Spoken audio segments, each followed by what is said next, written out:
Appalachia is home to all manner of tales of ghosts and monsters. But today we're going to talk about an Appalachian monster that, despite only ever being seen one time, it has made a major impact both on the local community and the field of cryptozoology. And that creature that we're going to talk about today is the Grafton Monster. And if you like tales of cryptids and the supernatural, make sure to subscribe to the channel, and as always, thank you for watching. And coming up in June is the second annual Grafton Monster Festival. If you're in the area, definitely check it out. They have all sorts of wonderful guest speakers and vendors and amazing festival food. Definitely check it out if you're in the area, but let's get right into the story of the origins of the Grafton Monster. The town of Grafton, West Virginia is located in central West Virginia, located about 2 hours south of Pittsburgh and 2 hours north of Charleston, the capital of West Virginia. When most people think of Grafton, they think of, one of dozens of sleepy little towns where nothing amazing happens. Some people who are well versed in American Civil War history might know of the town for the role it played in that, and others might think of the town when they think of Mother's Day because that's where Mother's Day was founded. But besides that, Grafton is just your typical, regular, small town in Appalachia. That was until June 16th, 1964. That night, a young journalist named Robert Cockrell was heading home down Riverside Drive. Cockrell worked for a local newspaper called the Grafton Sentinel and had just finished up his evening shift, leaving the office at about 11 p.m. As he drove down the road on this clear summer night, he would come around a turn and see something between the road and the riverbank that was absolutely out of this world. Standing there on the side of the road, he saw something that he described as a huge white obstruction. Soon Cockrell realized that this obstruction was a living creature that he described as being between 7 and 9 feet tall, with white, slick, seal-like skin and no head to speak of. And this absolutely terrified Cockrell, and he would speed home, enter his house, and consider barricading himself inside until dawn, but eventually he realized that it was his duty as a local journalist to go back out and try to get to the bottom of what he had just saw. Remember when journalists had integrity and actually wanted to serve their local communities? Can we go back to that? So Cockrell would return to the scene where he saw this giant creature, and he would bring 2 friends along with him. They would spend a couple hours walking up and down the banks of the river, and they would never see this creature. They found a couple places where the grass on the side of the road had been trampled down, and the entire time they were out looking, they heard a low whistling sound coming from somewhere, but they could never find the origins of that, and they never saw the creature that Cockrell had initially seen. So the next day, Cockrell would return to his job at the newspaper, but wouldn't say anything about what he had seen to his co-workers out of fear of ridicule. Now, in Monsters of West Virginia by Rosemary Ellen Gawley, definitely check it out if you're interested in Appalachian or West Virginia cryptids. Rosemary said that he eventually would write this article because, again, he was a journalist with integrity and wanted to get this story out there.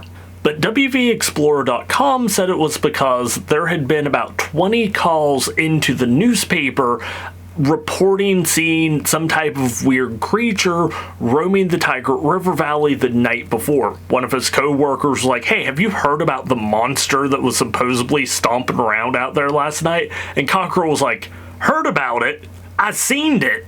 Either way, once Cockrell wrote his initial article about whatever he saw, it kicked off a series of monster hunting expeditions in the community. Every night, numerous people, mostly bored teenagers, would roam the town at dusk with flashlights, mallets, bats, hatchets, pretty much any type of crude weapon in hopes of finding the creature so that they could, I guess, bludgeon it to death.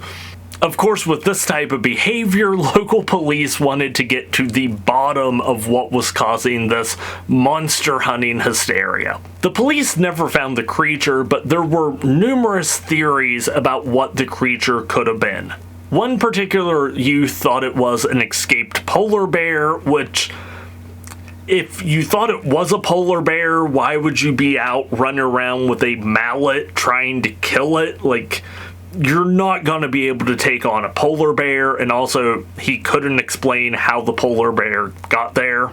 And many other individuals, and kind of the widely accepted story was it was someone carrying several large bulky boxes down the side of the road on a handcart. And that's the story I tend to believe. After this, the creature was never seen again.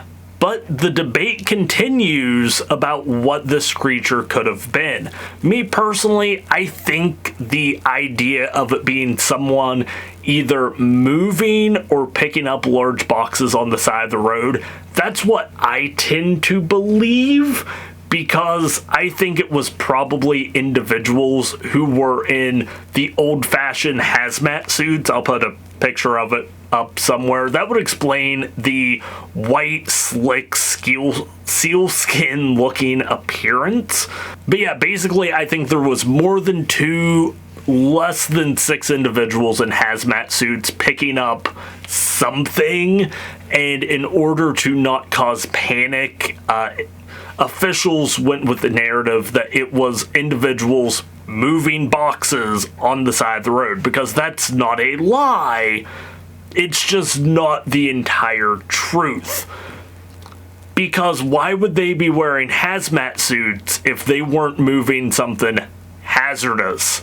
And if a coal company or Grafton has always had a large military presence, there's still a National Guard base to this day near this very turn where the Grafton Monster was seen.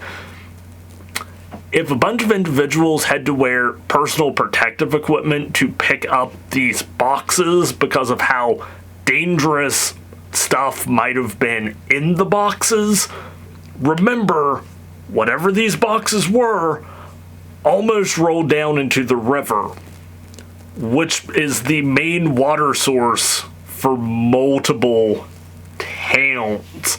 Again, it's best policy not to lie. Best policy, just don't tell the entire truth. I had this friend back in the day, super handsome, very smart guy. He had this girlfriend of his that messaged him every single morning, and sometimes he wouldn't get around to replying to her messages until like 1, 2 in the afternoon, depending on what time he woke up, super hungover, allegedly. And she would always question him if he had just woken up because he had been up the whole night before drinking, and he'd be like, no, that's not what happened. See, my friend Dave just had this big breakup, so I went to hang out with Dave, and, we just had some dinner, threw a pizza in the oven, then watched TV, and, my phone just died at some point, and I forgot to charge it. Which isn't a lie. My friend, who was super handsome and super smart and hilarious, amazing head of hair, left out the part where him and Dave, allegedly, shoot off a bunch of fireworks, which made a bunch of Facebook group Karens mad, allegedly, and then he kind of stumbled back home between 3 and 4 and passed out for like 12 hours.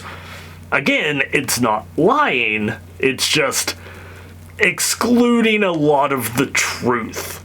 Today, the Grafton Monster and the mystery behind it is widely celebrated. And like I said earlier in the video, June 13th and 14th, 2025 is the second Grafton Monster Festival, complete with speakers and food and vendors and all form of entertainment.